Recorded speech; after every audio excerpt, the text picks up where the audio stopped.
कृषि का विविधीकरण के बाद देखते हैं कृषि विविधीकरण की समस्याएं। कृषि विविधीकरण की समस्याएं।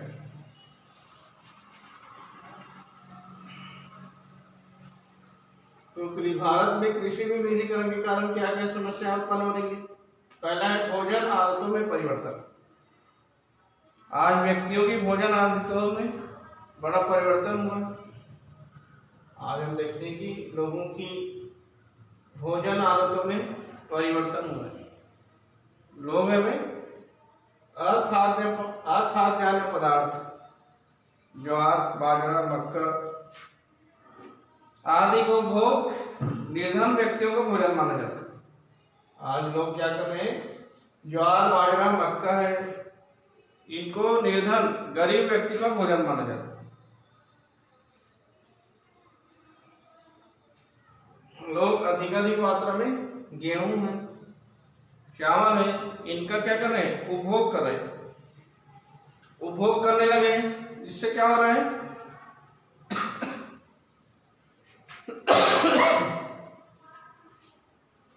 इससे क्या होगा, यदि अधिकाधिक मात्रा में लोग हमें ये सोचे कि ज्वार बाजरा मक्का ये निर्धन लोगों का भोजन है और अधिकाधिक मात्रा में हम किसकी मांग कर रहे हैं, गेहूं और चावल की मांग कर रहे हैं, तो ऐसी स्थिति में क्या होगा, खाद्यान्न फसलों के उत्पादन करने के किसान बाध्य हो रहे हैं। मतलब हमको जिस वस्तु की या जिस खाद्य पदार्थों की मांग अधिक है उन्हीं को उत्पादन करने में किसान बाध्य हो गए हैं, उन्हीं वस्तु को उत्पादन कर रहे हैं। दूसरा है समर्थन मूल्य। सरकार ने गेहूं चावल दाल तिलहन गन्ना आदि के न्यूनतम समर्थन मूल्य निर्धारित करता है। सरकार में चावल है, गेहूं है, दाल है, तिलहन है, गन्ना है, कपास है, इनका समर्थन मूल्य निर्धारित किया जाता है। सरकार द्वारा प्रतिवर्ष समर्थन मूल्य निर्धारित करता है। जबकि अन्य फसलों पर सरकार में समर्थन मूल्य निर्धारण नहीं करती। इससे क्या होगा, समस्या उत्पन्न होगी। जिस प्रकार चावल है, गेहूं है, दाल है, गन्ना है, कपास है, जूट है, इसका समर्थन मूल्य निर्धारित करता है, उसी प्रकार अन्य अखाद्यान्न पदार्थों का भी सरकार द्वारा क्या किया जाना चाहिए, समर्थन मूल्य निर्धारित करना चाहिए। जिसके कारण इनका समर्थन मूल्य निर्धारित नहीं होने के कारण, अखाद्य पदार्थों का समर्थन मूल्य निर्धारित नहीं होने के कारण क्या हो रहे हैं, लोग हमें खाद्यान्न फसलों की ओर आकर्षित हो रहे हैं। तीसरा है सार्वजनिक वितरण प्रणाली। सार्वजनिक वितरण प्रणाली, सरकार ने सार्वजनिक वितरण प्रणाली में क्या कर रहे हैं, सार्वजनिक वितरण प्रणाली में गेहूं चावल का वितरण करते हैं, जबकि अन्य अखाद्य पदार्थों का वितरण नहीं करते। तो स्वाभाविक है जिन फसलों का उत्पादन किसानों द्वारा किया जा रहा है उन सभी खाद्यान्न और अखाद्यान्न फसलों का भी क्या करना चाहिए, सरकार सार्वजनिक वितरण प्रणाली के माध्यम से वितरण करे। इस प्रकार हम देखते हैं कि अनेक प्रकार की समस्याएं उत्पन्न हो रही है। सार्वजनिक वितरण प्रणाली में सरकार है गेहूं और चावल का वितरण करती है।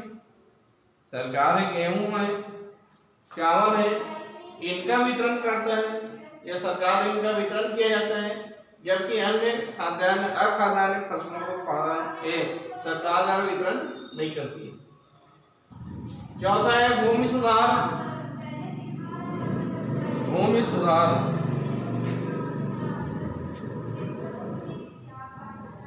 कृषि विविधीकरण के विकास के लिए, कृषि विविधीकरण के विकास के लिए भूमि सुधार कार्यक्रम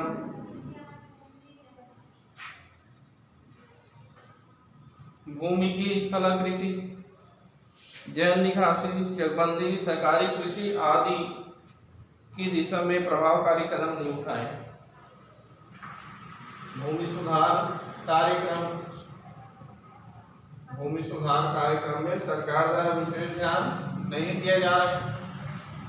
भूमि सुधार कार्यक्रम पर सरकार विशेष ध्यान नहीं देने के कारण क्या हो रही है, जल निकासी की चकबंदी, सरकारी विपणन, इन सभी में क्या हो रही है, अनेक प्रकार की समस्याओं का सामना करना पड़ा। पांचवा है आधारिक संरचनाओं का अपर्याप्त विकास। आधारिक संरचनाओं का अपर्याप्त विकास। हम देखते हैं देश के जो दूर दराज के छोटे तथा अविकसित क्षेत्रों में, दूर दराज के छोटे तथा अविकसित क्षेत्रों में आधारिक संरचनाओं का सर्वथा अभाव पाया जाता है। हम देखते हैं कि हमारे अपने ही देश में देखें तो दूर दराज के जो क्षेत्र है, सुदूर देश क्षेत्र है, छोटे और अविकसित क्षेत्रों में इनका क्या नहीं हो पाया है, पर्याप्त विकास नहीं हो पाया, जिसके कारण कृषि विविधीकरण के कारण आधारिक संरचनाओं का पर्याप्त विकास नहीं हो पाया है। ये हो गया समस्याएं। इसके बाद जैविक खेती के लाभ। जैविक खेती से क्या क्या लाभ है? जैविक खेती एक धारणीय खेती प्रणाली है। जैविक खेती एक धारणीय खेती प्रणाली है जिसमें रासायनिक उर्वरकों का, कीटनाशक दवाइयों का प्रयोग न करके जैविक खाद, प्राकृतिक खाद, इनका प्रयोग किया जाता है। गोबर खाद जिसको हम कहते हैं, जैविक खाद, गोबर खाद, प्राकृतिक, जैविक कीटनाशकों का, जैव खाद है, बायो है, इनका कृषि उत्पादन के लिए उपयोग किया जाता है। जैविक कृषि से आप क्या समझते हैं? तो जैविक खेती एक धारणीय खेती प्रणाली है जिसमें पारिस्थितिक सिद्धांतों का अनुकरण करते हुए पारिस्थितिक संतुलन है, पारिस्थितिक संतुलन है, इनका अनुकरण करके उत्पादन किया जाता है। इसको हम जैविक खेती कहते हैं। मतलब जैविक खेती में क्या करना है? जैविक खेती एक धारणीय खेती प्रणाली है जिसमें प्राकृतिक सिद्धांतों का अनुकरण करते हुए भूमि की उत्पादकता को बढ़ाना है। भूमि की उत्पादकता को बढ़ाना है जिसके अंतर्गत कीटनाशक, रासायनिक खाद के स्थान पर जैविक खाद, कीटनाशक के प्रयोग के स्थान पर जैविक कीटनाशकों का प्रयोग करना ही जैविक खेती कहलाता है। अब जैविक खेती से लाभ, पहला है स्वास्थ्य पर अच्छा प्रभाव। जैविक खेती में कीटनाशक उर्वरकों का, रासायनिक उर्वरकों का, कीटनाशकों का प्रयोग नहीं किया जाता है। जैविक खेती में क्या की जाती है? रासायनिक उर्वरकों का, कीटनाशक दवाइयों का, जैसे बाह्य आगतों का प्रयोग नहीं किया जाता है। इसके स्थान पर जैविक आगतों का प्रयोग किया जाता है। एक बार और सुनो, स्वास्थ्य पर अच्छे प्रभाव क्या बताओगे? जैविक खेती से पहला लाभ क्या है? जैविक खेती में यदि हम देखें तो रासायनिक उर्वरकों का, कीटनाशक दवाइयों का या अन्य बाह्य आगतों का प्रयोग नहीं किया जाता है। अन्य बाह्य आगतों का प्रयोग नहीं किया जाता है, उनके स्थान पर जैविक आगतों का प्रयोग किया जाता है जिससे स्वास्थ्य पर अच्छा प्रभाव पड़ता है, बुरा प्रभाव नहीं पड़ता है। जिसमें किसान है, उपभोक्ता है, इनके स्वास्थ्य पर अच्छा प्रभाव पड़ता है। क्या क्या बताओगे स्वास्थ्य पर अच्छा प्रभाव में?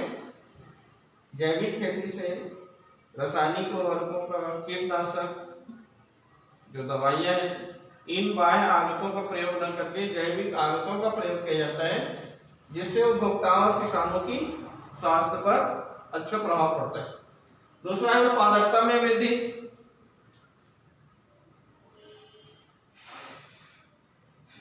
जैविक खेती में फसल चक्र, पशु व कूड़ा, खाद, प्राकृतिक कीटनाशक नियंत्रण,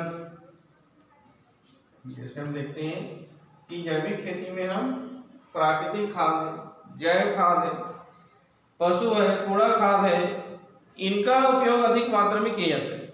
ये सब क्या है? प्राकृतिक तकनीकी की प्रक्रिया, ये सब क्या है? प्राकृतिक द्वारा प्रदत्त प्राकृतिक तकनीकी का प्रयोग किया जाता है। प्राकृतिक तकनीक का उपयोग किए जाने के कारण क्या हो रहे हैं? कृषि उत्पादकता में वृद्धि हो रही है। पर्यावरण पर अच्छा प्रभाव, आप सबको मालूम है जैविक खेती में रासायनिक खादों का, दवाइयों का, कीटनाशक दवाइयों का उपयोग नहीं किया जाता है। उसके स्थान पर जैविक खाद का प्रयोग किया जाता है, प्राकृतिक कीटनाशक दवाइयों का उपयोग किया जाता है। इससे क्या होगा? पर्यावरण प्रदूषित नहीं होगा, क्योंकि हम सबको मालूम है कि यदि हम अधिक मात्रा में रासायनिक खादों का, कीटनाशक दवाइयों का उपयोग करेंगे तो इससे क्या होती है? पर्यावरण पर बुरा प्रभाव पड़ता है। यदि इसके स्थान पर हम गोबर खाद है, जैव खाद है, प्राकृतिक कीटनाशक नियंत्रण की जो दवाई है, इनका उपयोग किया जाता है तो इससे पर्यावरण पर अच्छा प्रभाव पड़ता है, पर्यावरण प्रदूषित नहीं होता है, जिसके परिणाम स्वरूप वायु है, जल है, भूमि है, इसका प्रदूषण नहीं होता है। क्योंकि हम सबको मालूम है रासायनिक खादों का उपयोग करने से अधिक मात्रा में जल प्रदूषण, वायु प्रदूषण, भूमि प्रदूषण अधिक मात्रा में हो रहे हैं, जिसके कारण वायु प्रदूषण, भूमि प्रदूषण की खतरा नहीं होता। पौष्टिकता में वृद्धि, अधिक मात्रा में यदि हम रासायनिक खादों का, कीटनाशक दवाइयों का उपयोग करेंगे तो उत्पादन जो हम करते हैं इसमें पौष्टिकता की कमी हो जाती है। लेकिन जैविक खेती करने से खाद्य पदार्थ अधिक पौष्टिक होता है। जैविक खेती करने से क्या होता है? खाद्य पदार्थ अधिक पौष्टिक होता है, इसमें विटामिन पाई जाती है, नाइट्रोजन अवशेष कम हो जाते हैं। इस प्रकार इसमें विटामिन एवं अन्य आवश्यक तत्व पर्याप्त मात्रा में पाई जाती है। पांचवा है निम्न लागत। जैविक खेती में जो गरीब किसान हैं, निम्न वर्ग के जो किसान हैं, उनके लिए काफी अच्छी है। जो छोटे किसान हैं, जो छोटे किसान हैं या मध्यम किसान हैं, उसके लिए जैविक खेती एक उत्तम खेती है। इससे उत्पादकता में वृद्धि होती है और लागत भी कम आती है। इस प्रकार निम्न लागत, जैविक खेती करने से किसानों के लिए अधिक लागत लगाने की आवश्यकता नहीं पड़ती। इसके बाद जैविक खेती की समस्याएं। पहला है शिक्षा का अभाव। किसानों को आधुनिक एवं वैज्ञानिक तरीके से जैविक खेती की समस्या पहला है शिक्षा का अभाव। किसानों को आधुनिक एवं वैज्ञानिक तरीके से जैविक खेती करने का ज्ञान नहीं। आज भी हम देखें तो हमारे भारत देश के जो किसान हैं, उनको आज भी जैविक खाद बनाने का ज्ञान नहीं है, मतलब उसमें शिक्षा का अभाव। ये पहली समस्या है। दूसरा, नाशक जीव। कभी कभी क्या होते हैं, फसलों में कीड़े लग जाते हैं, और कीड़े लग जाते हैं, बीमारियां लग जाती हैं। जैविक खेती में यदि हम देखें तो नाशक जीव है या बीमारियां हैं, कभी कभी क्या नहीं हो पाती है, ठीक तरीके से काम नहीं करते, जिससे उत्पादन में कमी होने की संभावना होती है। कभी कभी हम देखते हैं फसल उत्पादन कर रहे हैं, तो फसल उत्पादन करने से क्या हो जाते हैं, नाशक जीव है, बीमारियां हो जाती हैं, कीड़े मकोड़े हो जाते हैं, इनसे कंट्रोल नहीं हो पाती है, इन पर नियंत्रण नहीं हो पाता है, जिससे काफी नुकसान होता है। आगतों की अनुपलब्धता। हम देखते हैं कि जैविक खेती के लिए अच्छे बीज, खाद, जैविक खेती करने के लिए हमको क्या चाहिए, अच्छे बीज चाहिए, अच्छी खाद चाहिए, जैव कीटनाशक, जैव उर्वरक आदि का क्या है, अभाव है। और इसके बारे में किसानों को पर्याप्त जानकारी नहीं होती। आगतों की अनुपलब्धता, आगतों की अनुपलब्धता क्या बताओगे? हमारे देश के जो किसान हैं इनको पर्याप्त मात्रा में जैव खाद, अच्छे बीज की प्राप्ति नहीं हो पाती और अच्छे खाद, अच्छे बीज,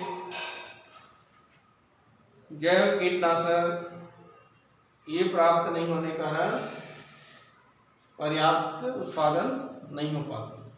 विपणन की समस्या, आज भी हम देखते हैं भारत में जैविक उत्पादों की बिक्री का सुदृढ़ संगठन का अभाव है।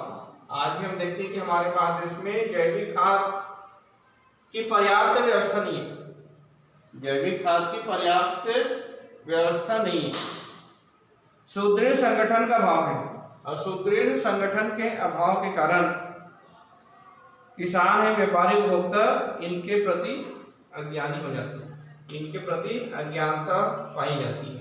क्योंकि आज भी हम देखते हैं कि विपणन की, जैविक खाद की विपणन की पर्याप्त व्यवस्था नहीं होने के कारण, पर्याप्त व्यवस्था नहीं होने के कारण किसान है, व्यापारी है, उपभोक्ता है, इनके प्रति जागरूक नहीं है। निर्यात की कठिनाई, आज भी हम देखते हैं विदेशों में जैविक उत्पादों की अत्यधिक मांग के बावजूद, विदेशों में क्या है, जैविक खाद की अत्यंत मांग है, अत्यधिक मांग है, इसके बावजूद भी हम देखते हैं देश में निर्यात के लिए पर्याप्त विशेष व्यवस्था नहीं हो पाई है, विशेष व्यवस्था या विशेष पर्याप्त व्यवस्था नहीं हो पाई। निर्यात हेतु किस्म व प्रक्रिया में सुधार की जानकारी का अभाव। यदि हम देखें तो किस्म में भी सुधार करना है, प्रक्रिया में सुधार करना है और निर्यात व्यवस्था में सुधार नहीं होने के कारण ये सभी कठिनाइयों का सामना करना पड़ता है। इस प्रकार हो गया कृषि का विविधीकरण, इनकी समस्याएं, कृषि विविधीकरण की समस्याएं। इसके बाद जैविक खेती के लाभ, एक क्वेश्चन दिया जाता है, और जैविक खेती की समस्या। ये चैप्टर भी हो गया, पूरा हो गया।